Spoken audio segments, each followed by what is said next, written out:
Hello everyone, मैं doctor Neelam Mishra अपने YouTube channel divine yoga पर आप सभी का स्वागत करती हूँ। आज का हमारा विषय है षट चक्र।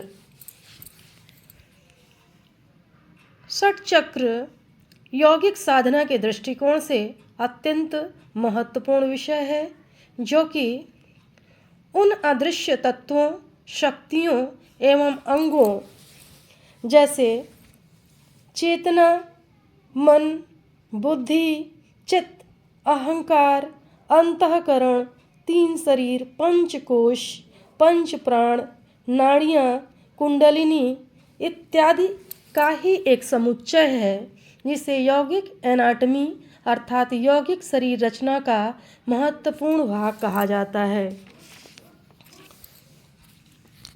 चक्र अर्थात वह केंद्र जो कि ऊर्जा का भंडार कहे जाते हैं। इन चक्रों के माध्यम से ही ब्रह्मांडीय ऊर्जा मानव शरीर में निरंतर प्रवाहित होती है। चक्र सृष्टि की समस्त शक्तियों का केंद्र होते हैं। प्रत्येक चक्र एक विशेष रहस्य, शक्ति और योग्यता को अपने अंदर समेटे हुए है। इन चक्रों की स्थिति अत्यंत सूक्ष्म बताई गई है, जो कि खुली आंखों से दिखाई नहीं देते। पंचकोशों की भांति चक्रों को भी यौगिक एनाटमी के माध्यम से जाना, समझा एवं अनुभव किया जा सकता है। यौगिक शरीर रचना अर्थात यौगिक एनाटमी के दृष्टिकोण से प्रत्येक चक्र एक विशेष शक्ति और उससे संबंधित योग्यताओं एवं विशेषताओं से संबंधित होते हैं। चक्रों का सामान्य ज्ञान प्राप्त करने के पश्चात अब हम यह समझने का प्रयास करेंगे कि चक्र का अर्थ क्या है। संस्कृत में चक्र का अर्थ है वृत्त अर्थात गोला या पहिया अथवा घूमने वाली कोई गोल वस्तु। यौगिक ग्रंथों में इसे प्राण अथवा आत्मिक ऊर्जा का केंद्र कहा जाता है। शरीर में स्थित ये चक्र यौगिक साधना के द्वारा ब्रह्मांडीय ऊर्जा को ग्रहण कर शरीर और मन को वितरित करते हैं। इस दृष्टिकोण से चक्र का अर्थ प्रायः वृत्त, गोला अथवा घूमने वाली कोई गोल वस्तु के रूप में समझा जा सकता है। चक्रों का अर्थ स्पष्ट करने के पश्चात अब हम यह समझने का प्रयास करेंगे कि चक्रों की स्थिति कहाँ पर है और उसका क्या आकार बताया गया है, क्योंकि प्रत्येक चक्र की एक विशेष स्थिति एवं विशेष आकार बताया गया है। भौतिक दृष्टि से चक्र हमारे स्पाइनल कार्ड अर्थात मेरुदंड में नीचे से ऊपर नाड़ी जाल के रूप में 7 शक्ति केंद्रों के रूप में स्थित होते हैं। प्रत्येक चक्र का मूल केंद्र सुषुम्ना नाड़ी को बताया गया है, जो कि अति सूक्ष्म ज्ञानवाहक एवं गतिवाहक नाड़ी युगल के रूप में मेरुदंड के भीतर रहता है तथा मेरुदंड से बाहर आकर नाड़ी गुच्छक के रूप में परिणत होकर वह चक्र के रूप में दिखाई देता है। जब इन नाड़ी गुच्छकों में ध्यान की विद्युत धारा प्रवाहित होती है तो यह नाड़ी गुच्छक चक्र के रूप में दिखाई देते हैं। अर्थात ये जो चक्र हैं जिनका आकार पहिए नुमा अर्थात गोलाकार या वृत्त के रूप में बताया गया है, वास्तव में यह नाड़ी जालों का एक गुच्छा है, गुच्छक जिसे कहते हैं। अर्थात गुच्छे में यहाँ नाड़ियाँ एक जैसे चेंबर होता है, उसी तरह से यहीं पर सारी नाड़ियाँ इन चक्रों में ही नाड़ियाँ विभिन्न शरीर के विभिन्न हिस्सों से आकर के मिलती हैं और एक गुच्छक के रूप में वहाँ पर विद्यमान शक्ति केंद्रों के रूप में विद्यमान होती हैं। तो यह नाड़ी गुच्छक चक्र के समान दिखाई देने लगते हैं और यही जो गुच्छे होते हैं नाड़ियों के, ये देखने पर ऐसा प्रतीत होता है कि यह चक्र हैं, अर्थात गोल चक्र के रूप में दिखाई देते हैं।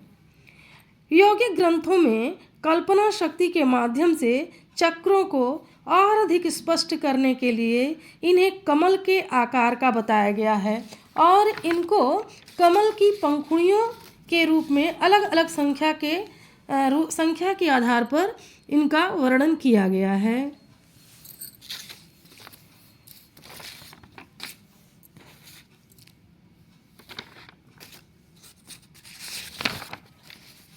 चक्रों के स्थिति एवं आकार का वर्णन कर लेने के पश्चात अब चक्रों की संख्या पर प्रकाश डालना भी आवश्यक है। विभिन्न ग्रंथों में चक्रों की संख्या को लेकर बहुत मतभेद दिखाई देता है। कहीं इन चक्रों की संख्या 6 बताई गई है, कहीं 10 बताई गई है, कहीं 7 बताई गई है। तो इन सभी ग्रंथों को अगर हम देखें तो यहाँ पर संख्या भेद दिखाई देता है। हठ योग में 60 चक्रों का वर्णन है। इसी तरह से योगराज उपनिषद, जो कि एक योग का उपनिषद है, उसमें चक्रों की संख्या 10 बताई गई है। कुछ ऐसे ग्रंथ हैं जिनमें चक्रों की संख्या 7 बताई गई है। तो इस तरह संख्या को लेकर के, चक्रों की संख्या को लेकर के काफ़ी मतभेद दिखाई देता है। फिर भी अधिकांश ग्रंथों में या अधिकांश स्थानों पर चक्रों की संख्या 6 बताई गई है और इसे 60 चक्र के रूप में बताया गया है, अर्थात चक्रों की संख्या 6 ज़्यादा प्रमाणित प्रतीत होती है। चक्रों में सबसे पहला चक्र है मूलाधार चक्र। जैसा कि नाम से स्पष्ट है, मूलाधार अर्थात यह शरीर का आधार है। इसे आधार चक्र भी कहा जाता है। यह गुदा एवं जननेंद्रिय के बीच में स्थित होता है। इस चक्र को 4 दल वाले लाल रंग से युक्त कमल के समान बताया गया है। यह चक्र जमीन से जुड़ाव को दर्शाता है। दूसरा चक्र है स्वाधिष्ठान चक्र। यह चक्र जननेंद्रिय से थोड़ा ऊपर स्थित बताया गया है। इस चक्र को 6 दल वाला सिंदूरी प्रकाश युक्त कमल के रूप में वर्णित किया गया है, जो कि रचनात्मकता और भावनाओं से संबंधित है। तीसरा चक्र मणिपुर चक्र है। इसकी स्थिति नाभि में बताई गई है। नाभि चक्र 10 दल वाले लाल कमल के रूप में बताया गया है, जो कि आत्मविश्वास और शक्ति का केंद्र बताया गया है। चौथा चक्र है अनाहत चक्र। इसका स्थान हृदय बताया गया है और यह 12 दल वाले सिंदूरी प्रकाश युक्त कमल के समान बताया गया है। यह प्रेम और करुणा से जुड़ा हुआ है। पांचवा चक्र है विशुद्धि चक्र, जो कि गले में स्थित होता है, कंठ में स्थित होता है। विशुद्धि चक्र में दलों की, कमल दलों की संख्या 16 बताई गई है, जो कि एक धूम्र कमल के रूप में दर्शाया गया है। विशुद्धि चक्र संचार और अभिव्यक्ति को नियंत्रित करता है। छठा चक्र आज्ञा चक्र है। इसका स्थान भ्रू मध्य बताया गया है, अर्थात आज्ञा चक्र श्वेत प्रकाश युक्त 2 दल वाले कमल के समान बताया गया है, जो कि अंतर्ज्ञान और बुद्धि का स्रोत है। सातवां चक्र सहस्रार चक्र है, जो 1000 पंखुड़ियों वाले भूरे रंग के कमल के रूप में बताया गया है और इसका स्थान शिखा स्थान बताया गया है। यह आध्यात्मिक जागृति एवं ज्ञान का प्रतीक है। षटचक्रों के इस संक्षिप्त वर्णन को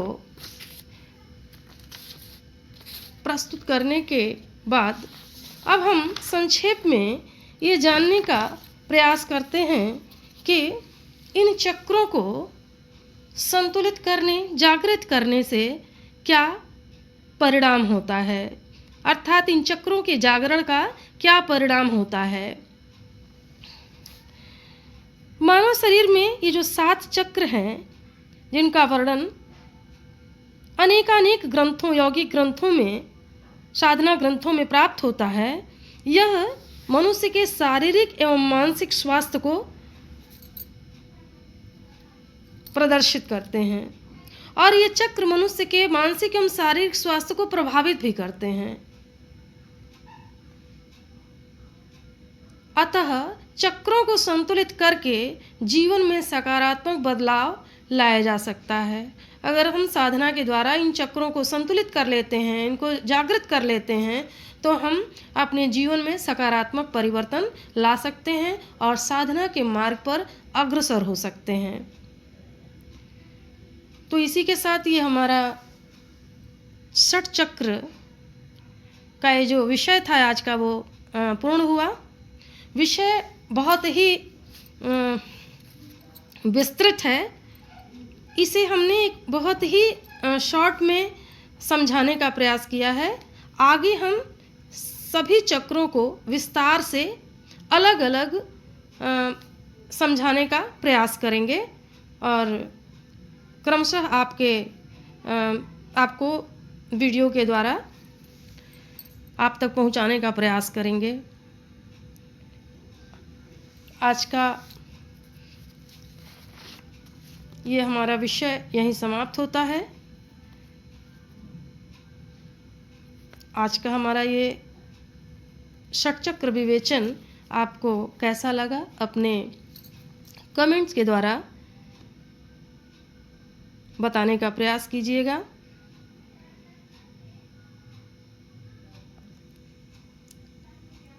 धन्यवाद।